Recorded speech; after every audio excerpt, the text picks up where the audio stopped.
Olá, alunos rebeldes, sejam muito bem-vindos a esse nosso novo encontro para tratar de súmulas criminais de urgência, especificamente dando continuidade aos assuntos tecidos nas súmulas atreladas, vinculadas diretamente ao assunto de processo penal. Conforme a gente viu na última aula, eu prometi, reiniciaremos as nossas explanações desses principais temas mais frequentes em prova de concurso nos últimos 3 anos, a partir de mais um verbete sumulado de número 707-707 da Lavra do Supremo Tribunal Federal.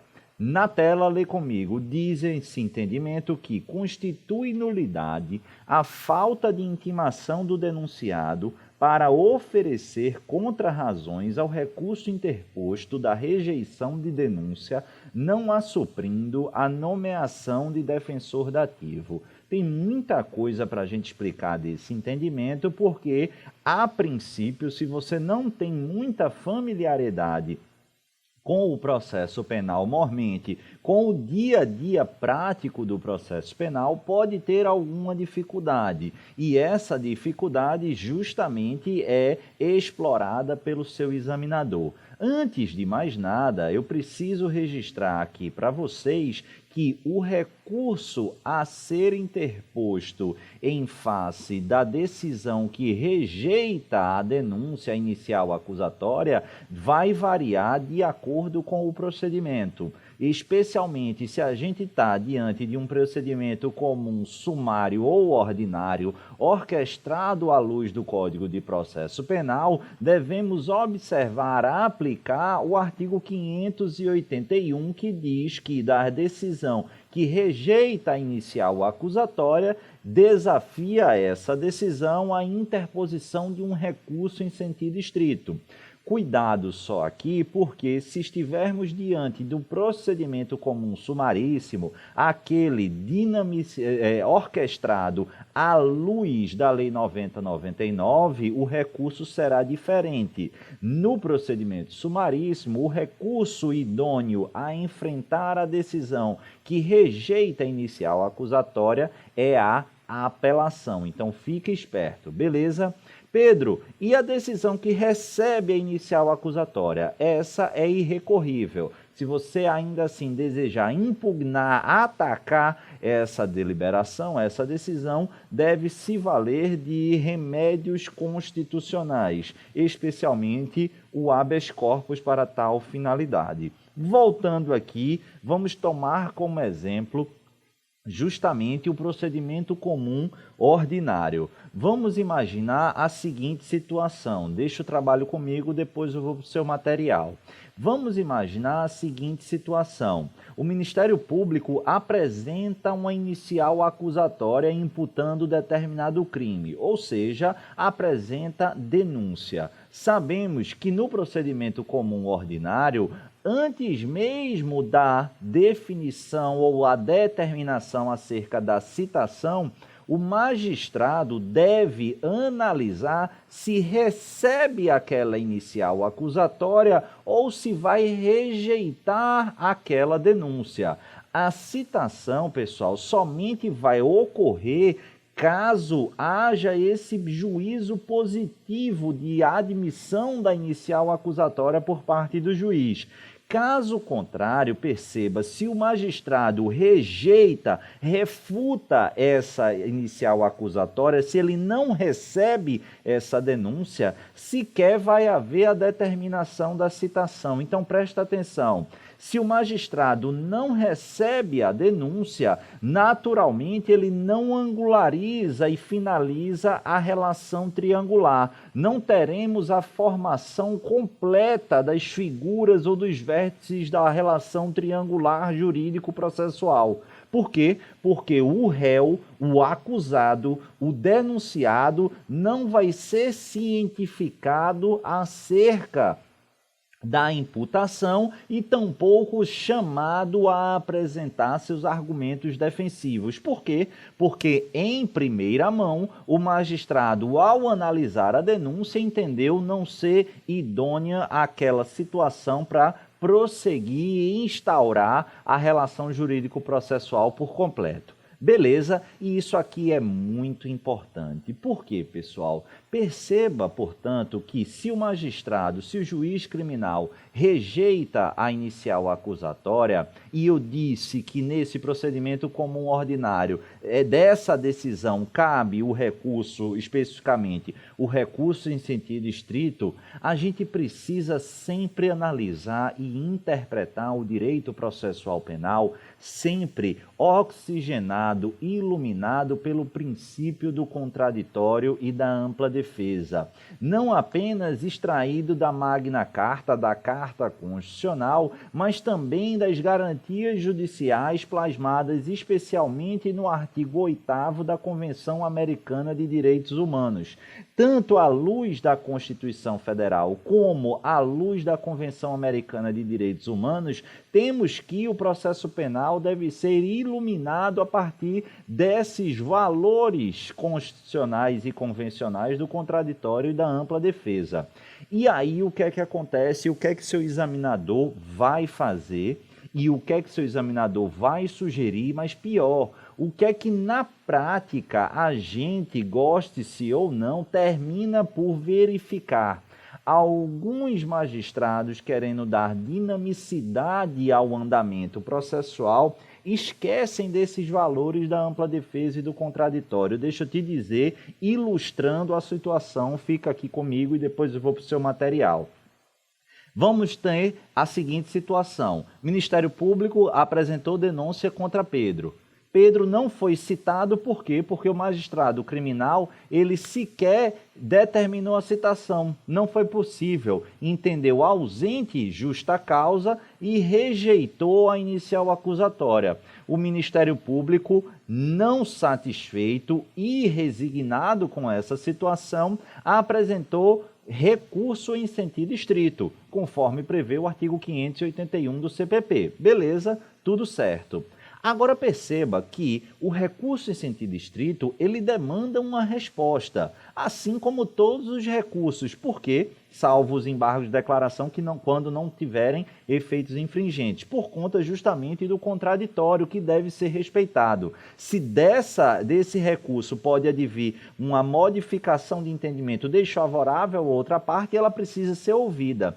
Só que aí veja que curiosidade. Não há nesse processo outra parte formalmente estabelecida, porque sequer houve a citação de Pedro no meu exemplo. A dúvida que se põe é, desse recurso em sentido estrito, eu vou precisar intimar a parte adversa, no meu exemplo, Pedro, para apresentar contrarrazões, mesmo que ele sequer tenha sido citado? A solução pragmática de muitos magistrados foi responder negativamente e dizer o seguinte: olha, para proteger a ampla defesa e o contraditório e, concomitantemente, a gente não precisar intimar alguém que sequer foi citado na relação originária, sabe o que a gente vai fazer? Pega esse recurso em sentido estrito do Ministério Público e nomeia um advogado dativo ou nomeia a defensoria para fazer, às vezes, do contraditório e assim garantir essa previsão, esse respeito a esses valores constitucionais e convencionais. Não precisa intimar pessoalmente o réu que sequer foi citado. Foi admitido esse entendimento, pessoal? Não. É justamente isso que a súmula 707 do STF vem a colocar. Não é possível, não é tolerável um recurso em sentido estrito não ser ou não preceder a intimação para a resposta às contrarrazões diretamente da parte. Em última análise, veja que loucura. Em tese, no meu exemplo, eu sequer sei que eu fui denunciado, que houve uma rejeição, que o Ministério Público apresentou recurso e essa lógica diversa da súmula 707 deseja indicar um recurso que seja julgado pelo tribunal, que pode me prejudicar sem sequer a minha ciência formal. Naturalmente, não é possível de se tolerar. Justamente à luz desse artigo 8º, parágrafo 2º, a linha D da Convenção Americana de Direitos Humanos, isso é muito importante. Por quê? Porque além de violar o contraditório e a ampla defesa, e temos que registrar e assimilar a ampla defesa como não apenas a defesa técnica, mas a autodefesa. E para que eu possa me autodefender, eu preciso ter formal e pessoal ciência das situações postas em meu detrimento.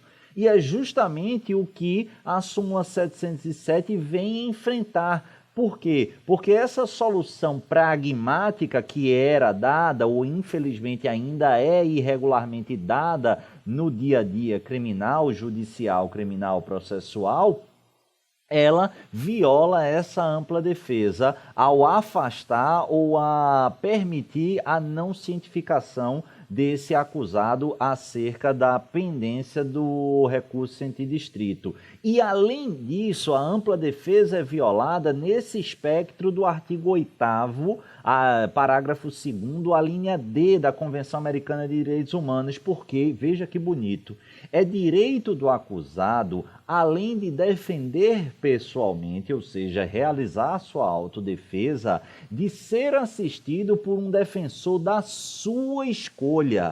Trazendo aqui de novo para o meu exemplo, a prevalecer aquela ideia de que o magistrado, ao receber o recurso sentido estrito, pudesse nomear um advogado dativo ou encaminhar automaticamente os autos para a defensoria para que ela realizasse as contrarrazões ao rese, estaria solapando, estaria negligenciando esse direito convencional da escolha do defensor no interesse da parte adversa. Como é que o juiz estaria escolhendo um advogado dativo ou um defensor público sem a minha anuência, sem permitir que eu fizesse a minha escolha? Isso não é possível, tanto à luz da Constituição, como também clara e expressamente, tal conduta violaria o artigo 8º, parágrafo 2º, a linha D da Convenção Americana de Direitos Humanos ou o Pacto de São José da Costa Rica.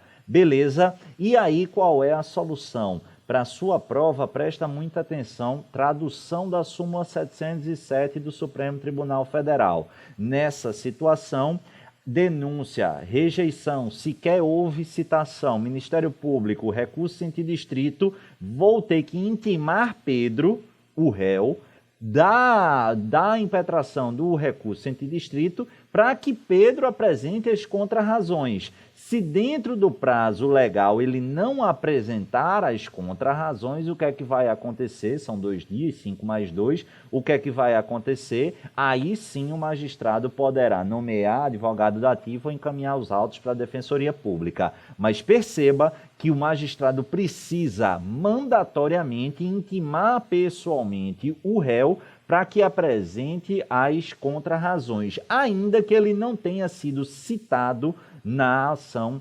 originária. É isso que diz a súmula 707. Pessoal, tatua no braço, faz questão de entender essa súmula com tudo que eu te disse aqui, porque ela despenca em prova de primeira fase, de segunda fase e prova oral. Mas atenção, não apenas decora a súmula 707, eu preciso que você entenda o seu contexto e a sua base de sustentação, à luz tanto da Constituição, mas especialmente no pouco explorado artigo 8º, parágrafo 2º, a linha D do Pacto de São José da Costa Rica. O livre direito de escolha do defensor que patrocinará a defesa técnica. Isso, na minha matéria, é essencial e pouquíssimo dominado pelos candidatos. Se você disser, Pedro, eu entendi, me manda uma resposta dizendo: Pedro, eu entendi o artigo 8º, parágrafo 2º, a linha D da Convenção Americana de Direitos Humanos.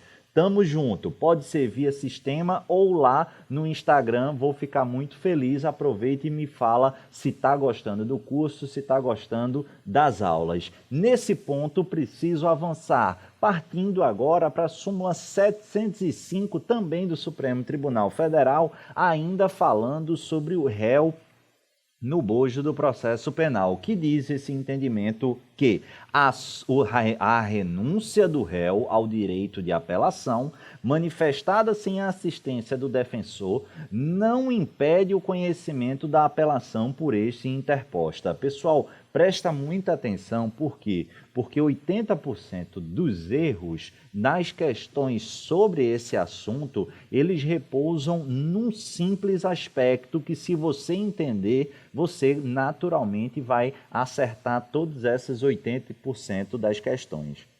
E quando eu falo simples, é de fato muito simples, porque normalmente os alunos, os estudantes, em razão da multiplicidade de informações, terminam fazendo algumas confusões e a gente vai acabar com essas confusões nesse momento. Perceba que na suspensão condicional do processo, versada lá no artigo 89 da Lei dos Juizados, a Lei 90/99 de 95, salvo melhor juízo, no parágrafo 7º, está no material, daqui a pouco a gente vê, indica que se o acusado rejeitar a proposta de suspensão condicional do processo, ainda que o seu advogado ou defensor a aceite, já simplesmente estará revogada ou rejeitada essa proposta. E aqui é natural, tá, pessoal? Por quê? Porque quando há uma proposta de suspensão condicional do processo, haverá determinadas condicionantes, determinados afazeres, determinados compromissos que dependem exclusivamente da voluntariedade, da vontade de se comprometer e efetivar aqueles compromissos por parte do acusado, por parte daquele que consta no polo passivo da demanda penal. Se essa pessoa sobre a qual vão recair essas obrigações está dizendo que não tem interesse, ainda que o defensor público, ainda que o advogado manifeste-se em sentido contrário, não haveria sentido em manter essas propostas de suspensão condicional do processo. É diferente essa lógica da suspensão condicional do processo do artigo 89, parágrafo 7º da 90/99, do que eu estou falando aqui. Lá, se o réu rejeitar a proposta de suspensão condicional do processo, por si só já vai estar materializada essa incompatibilidade, essa rejeição. Agora corta aqui para mim, esquece suspensão condicional do processo e raciocina comigo à luz do que? Do sistema recursal. Vamos imaginar que haja uma sentença penal condenatória. Isso de vez em quando acontece comigo lá na Defensoria Pública da União. Perceba que você tem a seguinte situação. Você tem uma condenação de alguém e esse alguém está: doutor, quer saber, eu cometi mesmo esse crime. Deixa eu pagar essa porcaria. Eu vou me responsabilizar. E aí você, como defensor, calma, a pena foi muito alta, ou então eles não têm prova suficiente, forçaram a mão aqui, a gente consegue uma absolvição, quiçá pelo menos uma melhora dessa situação, vamos reduzir essa pena, vamos melhorar esse regime inicial, fica tranquilo, deixa comigo, que eu conheço os meandros lá do tribunal, a gente tem chance, seu direito é bom, se não para absolvição a gente consegue um melhoramento, fica tranquilo, tal, dou essa orientação técnica. Perceba que quando o oficial de justiça vai intimar pessoalmente da sentença condenatória esse réu, ele declara, por mais que eu tenha dado essa orientação para o oficial de justiça, Pode dizer aí para o juiz que eu vou pagar, que eu estou renunciando ao meu direito de recorrer. Aí o defensor ou o advogado é intimado e faz o quê? Apresenta a apelação. Estou apelando aqui, ó, o termo de apelação junto ou não com as razões recursais. A dúvida que se põe é a renúncia ao direito de apelação feita diretamente pelo réu, sem a anuência, sem a assistência do defensor, vai impedir o conhecimento dessa apelação interposta pelo defensor técnico? Não. E a recíproca também é verdadeira, tá, pessoal? Vamos imaginar, isso aí eu nunca fiz e espero nunca fazer, mas vamos imaginar que chegou a sentença condenatória para mim. Não cabe recurso não, até cabe, mas esse cara não merece não. Renuncia o direito de recorrer. Aí quando o oficial de justiça vai intimar pessoalmente, o cara faz, não, eu quero recorrer. Porque lembra que no processo penal, dentro do espectro da ampla defesa, além da defesa técnica, tem uma autodefesa. Já disse aí isso para você.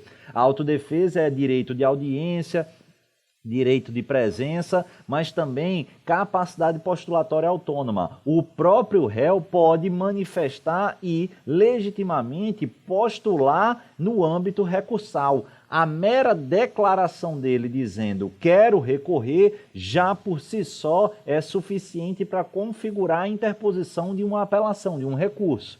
Imagine que a defesa técnica tenha renunciado e ele manifestado o interesse de recorrer. A renúncia da defesa técnica impede o conhecimento desse outro recurso, desse outro apelo? Não.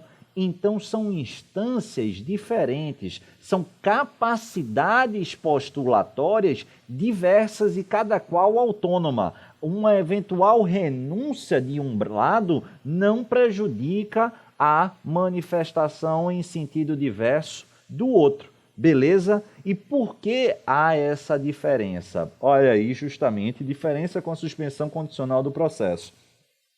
Artigo 89, parágrafo 7º, se o acusado não aceitar a proposta prevista neste artigo, o processo prosseguirá em seus termos ulteriores. A maior parte das questões brincam com isso. Bota assim, se o acusado renunciar ao direito de recorrer, necessariamente não poderá haver recurso ou recebimento do recurso apresentado pelo defensor. Está errado, pessoal. São capacidades postulatórias diversas, diferentes. De fato, há aqui um conflito de vontades, mas na suspensão condicional do processo faz sentido prevalecer a vontade do réu.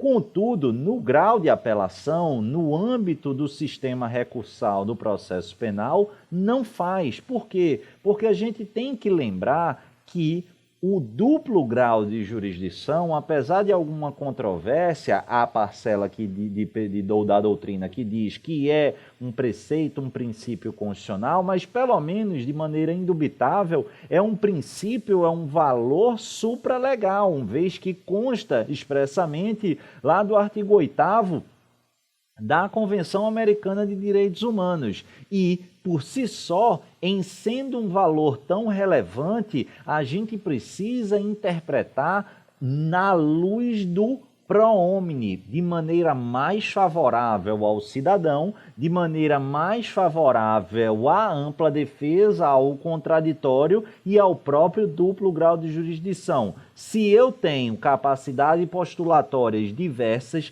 a autônoma do acusado e a postulatória técnica da defesa técnica, advogado ou defensor público, é claro que uma eventual renúncia de um desses braços não vai impedir o andamento, a efetivação do duplo grau de jurisdição, se o outro braço manifestar-se nesse sentido. Beleza? Tranquilo? Isso é muito importante. Vamos trazer 2 exemplos aí de como isso vem sendo cobrado em prova. Caiu na prova do Tribunal de Justiça do Rio Grande do Sul, prova da magistratura, dizendo: a renúncia do réu ao direito de apelação, manifestada ainda que sem assistência de seu defensor, é causa de inadmissibilidade do recurso de apelação interposto, porque o direito constitucional de liberdade de acesso ao duplo grau de jurisdição é pessoal e indelegável. Fecha aqui comigo. Perceba, pessoal, que o seu examinador, ele tem o quê?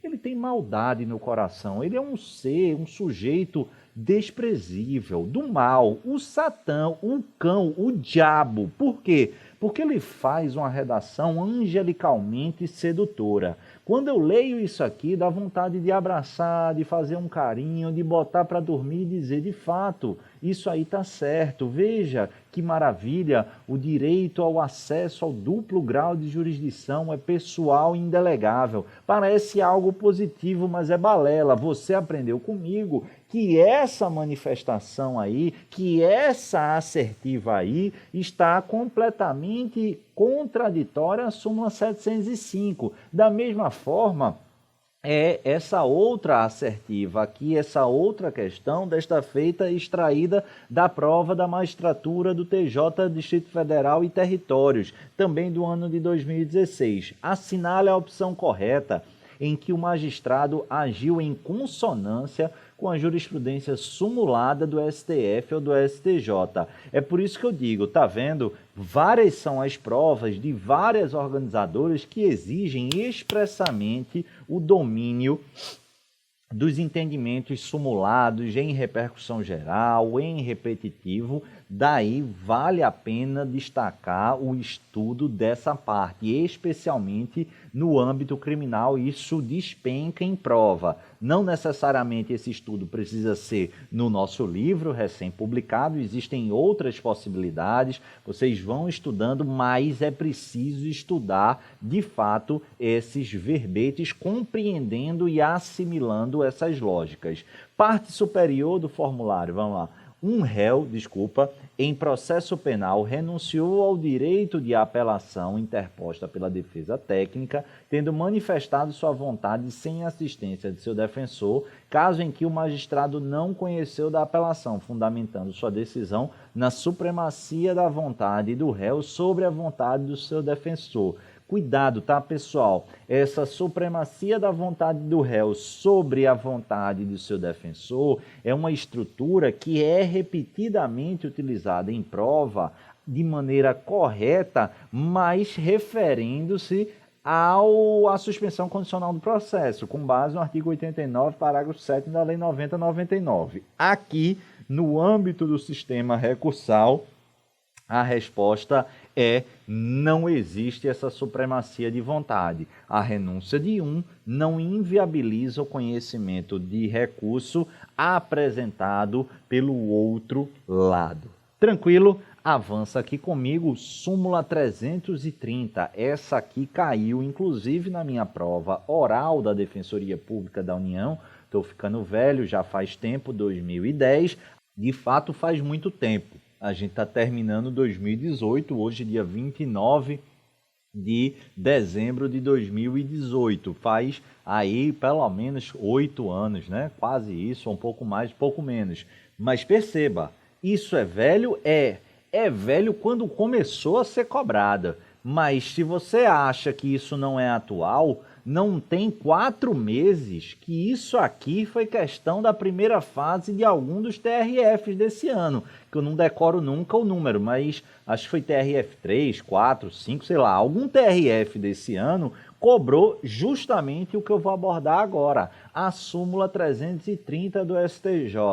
Ah, Pedro, mas aí é só decorar. Então, se você acha, redobre a sua atenção, meu anjo. Por quê? Porque essa súmula 330, ela é objeto de divergência em relação ao entendimento do Supremo Tribunal Federal. Ou seja, o que eu vou te falar aqui, a resposta, o gabarito da sua questão vai depender não do seu conhecimento, mas da sua modulação, porque a depender de como for perguntado o assunto, se for à luz da jurisprudência simulada do STJ, o entendimento e a resposta será outro, mas de outra sorte, se a pergunta envolver o entendimento do Supremo Tribunal Federal, a resposta vai ser do outro lado. Comigo na tela que diz súmula 330 do STJ, afirmando ser desnecessária a resposta preliminar de que trata o artigo 514 do Código de Processo Penal na ação instruída por inquérito policial. O que é que quer dizer isso, Pedro? Calma. A partir do artigo 514, nós temos um procedimento especial. Procedimento especial, pelo amor de Deus, pessoal, não é todo aquele que necessariamente está regularizado, ou melhor, regulamentado, procedimentalizado, fora, em apartado do Código de Processo Penal. Procedimento especial é todo aquele, veja que maravilha de explicação, que não se amolda justamente ao procedimento comum. A gente tem um procedimento comum, orquestrado lá a partir do artigo 394 e seguintes, tudo bonitinho, e que é o que eu chamo de procedimento guarda-chuva, e uma série de outros procedimentos com peculiaridades, com particularidades, com indiciocrasias.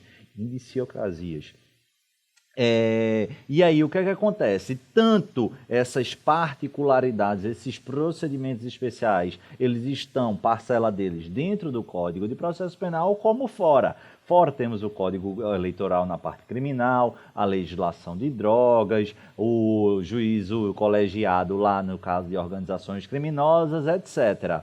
Daqui temos vários também, como por exemplo, na prática dos crimes funcionais. O artigo 514 inaugura essa capítulo, essa parte de regulamentação do procedimento nos crimes funcionais, afirmando efetivamente que nos crimes afiançáveis, estando a denúncia ou queixa em devida forma, o juiz mandará autuá-la e, tatua no braço, ordenará a notificação do acusado para responder por escrito dentro do prazo de 15 dias.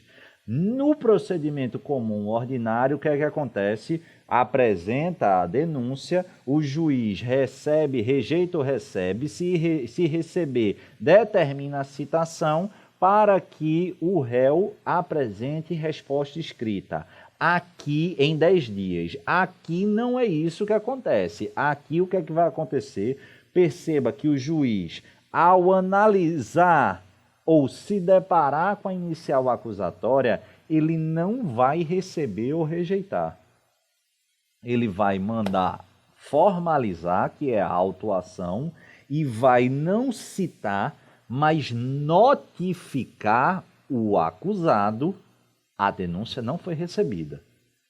A autuada foi notificada para responder por escrito. Só que isso aqui não é a resposta escrita lá do 396 e seguinte, mas sim a chamada defesa preliminar. A defesa preliminar é aquela que ocorre antes de quê? Do recebimento da inicial acusatória. A diferença fundamental é essa.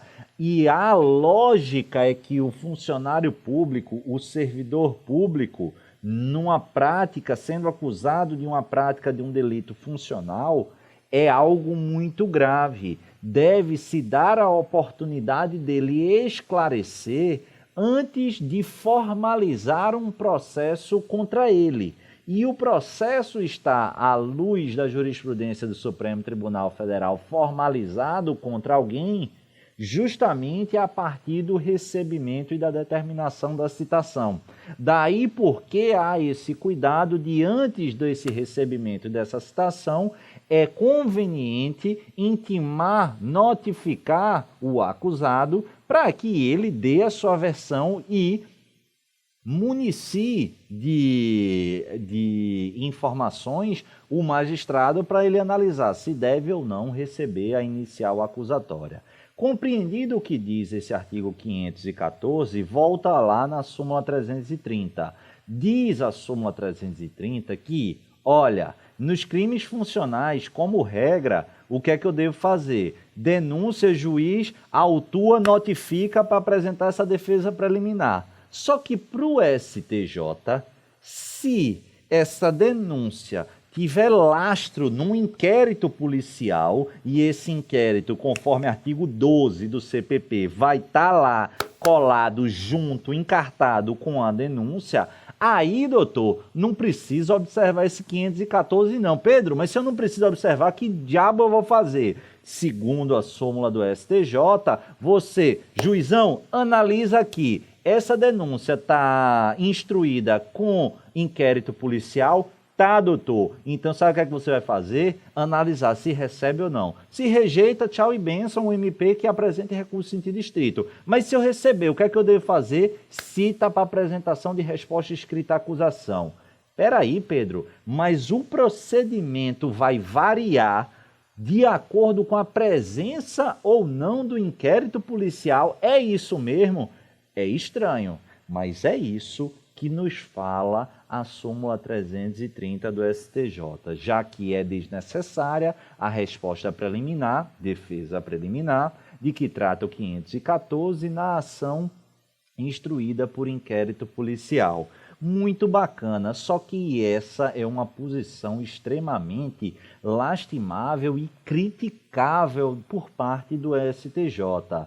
E a grande parte da doutrina que bate e critica o STJ nessa deliberação sumulada impõe justamente que a lógica do 514 reside na necessidade de se proteger o funcionalismo público, mas não proteger no sentido de blindagem do servidor, mas sim dos valores e da própria atividade do serviço público, já que é algo de titularidade da população, do interesse da coletividade de maneira mais abrangente e mais evidente. E essa proteção, essa tutela, devidamente reconhecida pelo legislador como idônea e como necessária de ser protegida, não pode ficar a refém da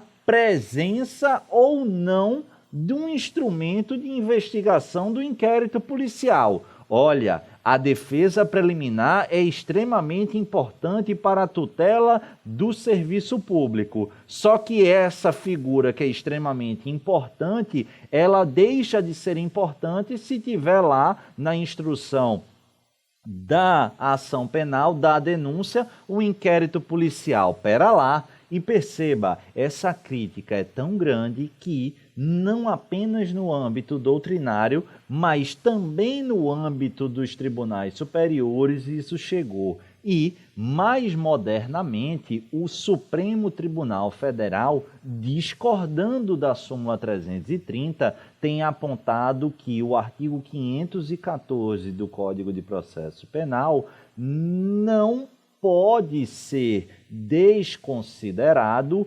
ainda que haja o lastro da inicial acusatória calcado no inquérito policial. Lê comigo aqui, portanto, o trecho desse RHC 12569. A defesa preliminar de que trata o artigo 514 do CPP tem como objetivo evitar a propositura de ações penais temerárias contra os funcionários públicos e, por isso, a sua falta constitui apenas nulidade relativa. Pessoal, então o que é que o STF tem dito? Tem dito que o simples fato de uma denúncia estar lastreada no inquérito policial por si só não afasta o artigo 514, ou seja, deve sim haver a notificação para apresentação de defesa preliminar antes do recebimento da denúncia. Beleza? Divergindo, pois, da súmula 330. Então, toma cuidado que se seu examinador perguntar de acordo com o STJ é uma resposta, de acordo com o STF é outra. Mas há uma peculiaridade no STF. Por quê? Porque vamos imaginar, nunca vi uma questão desse tipo, mas vamos aprofundar. Vamos imaginar que o seu examinador pergunte ou fale o seguinte: de acordo com o Supremo Tribunal Federal, a simples presença de lastro de convencimento na denúncia por crime funcional em detrimento a funcionário público calcada em inquérito policial não justifica a não intimação para a apresentação de defesa preliminar. sendo essa ausência causa de nulidade absoluta. Até essa última palavra, a assertiva estava perfeitamente correta. O grande problema foi justamente qualificar como nulidade absoluta. Na minha humilde visão, errou aqui o STF, mas é isso que você precisa entender. Então vamos esquematizar para fechar. Súmula 330. Se a pergunta for em relação ao STJ, o fato da denúncia estar lastreada em inquérito policial, em se tratando do procedimento especial do artigo 514, voltado para os crimes funcionais, dispensa-se o quê? A intimação para a defesa preliminar. Já posso, a recebida inicial, citar para a resposta escrita à acusação. Para o Supremo Tribunal Federal, o fato de estar lastreado em inquérito policial não afasta o 514. Mas, se o 514 não for observado, haverá nulidade relativa e não nulidade absoluta. Ou seja, é preciso se manifestar sobre a indignação, a irresignação desse equívoco procedimental na primeira oportunidade, demonstrando um eventual prejuízo. Afinal, o sistema de nulidades em voga no 564 e seguintes do Código de Processo Penal, ela é pautada no pas de nullité sans griffe, ou seja, não há nulidade sem prejuízo. Bacana, pessoal, tranquilo. E a última súmula aqui da parte de processo penal é uma súmula relativamente recente que já vinha sendo cobrada antes de virar súmula. E por isso é extremamente importante que a gente entenda sobre mandado de segurança e sistema recursal. Diz a súmula 604 do STJ na tela: mandado de segurança não se presta para atribuir efeito suspensivo a recurso criminal interposto pelo Ministério Público. Aqui é bem interessante, vamos para um caso específico, um caso concreto. Pessoal, em regra, recurso em sentido estrito não ostenta naturalmente efeito suspensivo, mas apenas o efeito devolutivo. E o efeito iterativo, regressivo, enfim. Mas entre efeito suspensivo e devolutivo não há efeito suspensivo. Claro, existem exceções, como recurso em sentido estrito em face de decretação de perda de fiança. Perdi a fiança, entra com recurso em sentido estrito, obviamente que o dinheiro da fiança ele não vai estar automaticamente perdido. Nessa situação, há um efeito suspensivo, da mesma forma que denega a apelação ou indica sua deserção. Mas, em regra, recurso em sentido estrito, ele não prevê justamente o quê? O efeito suspensivo. E o melhor exemplo disso é justamente numa... vamos imaginar a seguinte situação. Houve revogação de uma prisão preventiva. Então, o rapaz estava lá preso, houve uma revogação de prisão preventiva. Essa revogação de prisão preventiva, ela desafia o quê? Recurso em sentido estrito. Perceba aqui, está lá, salvo engano, no artigo 581, inciso 5º. Daqui a pouco eu vejo com vocês, mas deixa o trabalho comigo, depois eu vou para o material. Vamos imaginar que eu estava preso preventivamente, a minha prisão é revogada, e aí pelo juízo de primeiro grau, e o Ministério Público não concorda com essa revogação. O que é que ele vai fazer? Apresenta um recurso em sentido estrito. Se eu disser, presta atenção, pelo amor de Deus, que esse recurso em sentido estrito tem efeito suspensivo, o que é que eu estaria dizendo? Poxa, se um recurso tem efeito suspensivo, ele tem o condão, esse efeito suspensivo, de bloquear, de suspender os efeitos a serem produzidos por essa decisão. Lido de outra maneira, se eu tenho uma decisão colocando alguém em liberdade e um recurso eventualmente tenha efeito suspensivo, é lógico que esse alguém que tem a decisão mandando colocá-lo em liberdade suspensa faz com que ele fique preso. A minha dúvida, e eu vou responder, claro, é: esse recurso sentido estrito, manejado pelo Ministério Público em face da decisão que revogou uma prisão preventiva, tem efeito suspensivo? Você sabe que não. Por quê? Porque logo no início da explicação da súmula 604, eu disse que o recurso sentido estrito não tem como regra efeito suspensivo. Beleza, beleza. Aí sabe o que acontece? Sabe o que o Ministério Público fazia?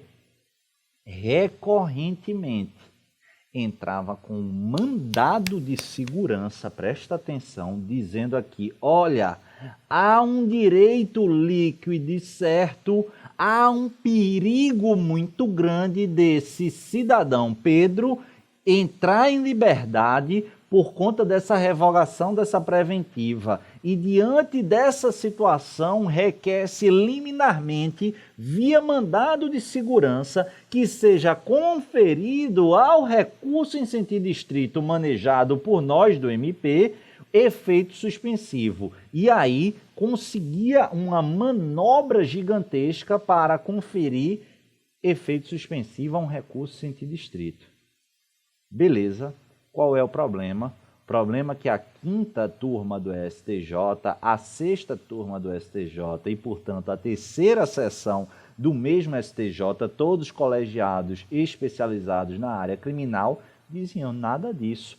Por isso se consubstanciou a súmula 604. Mandado de segurança não se presta para atribuir efeito suspensivo a recurso criminal interposto pelo Ministério Público. Presta atenção aí, justamente o exemplo que eu disse: indeferir requerimento de prisão preventiva ou revogá-la. Agora presta atenção, porque numa prova oral, genial achei, e acho muito importante isso, porque a gente tem um hábito de só decorar. E decorar é ruim, pessoal. Por quê? Porque a nossa capacidade de memorização ela é finita, mas a nossa capacidade de compreensão e assimilação não é finita, ou pelo menos não é tão limitada como a capacidade de memorização. A gente precisa entender o porquê da inadmissibilidade do mandado de segurança. Olha, o que o STJ disse na súmula é que não cabe mandado de segurança para se obter efeito suspensivo em face de um recurso que não ostente naturalmente esse efeito suspensivo. Mas por que, Pedro, não se admite isso? E veja como é simples quando a gente passa a raciocinar. Qual é a lógica do mandado de segurança? O mandado de segurança é um remédio constitucional que parte do pressuposto da tutela de um direito líquido e certo. Agora me responda pela santa paciência, qual é a construção que vai dizer que existe um direito líquido e certo de se obter um efeito que não está previsto na lei? Poxa, o que se está pedindo via mandado de segurança, ou seja, via um instrumento idôneo para a tutela de um direito líquido e certo, é que se confira liminarmente um direito líquido e certo que não encontra respaldo na lei, ao contrário, é contra a lei. Se a legislação aponta, no meu exemplo, que o recurso em sentido estrito, como regra, não tem efeito suspensivo, como é que eu vou conseguir, via mandado de segurança, dizer que há um direito líquido e certo, não previsto na lei, para que haja efeito suspensivo? Não faz o menor sentido. São daqueles arrumadinhos que a gente, infelizmente, no dia a dia prático se depara. E em bom momento, de maneira a tentar acabar com essa má prática, triste prática, o STJ veio a editar a súmula 604, também corroborada pelo entendimento do Supremo Tribunal Federal. Beleza, pessoal? Tranquilo? Espero que tenham gostado da análise das súmulas de direito processual penal. Volto no nosso último encontro, acredito que em um eu consiga vencer os temas que estão faltando, mas para abordar execução penal. Espero que estejam gostando. Um grande abraço, fiquem com o Papai do Céu e até o próximo encontro. Valeu!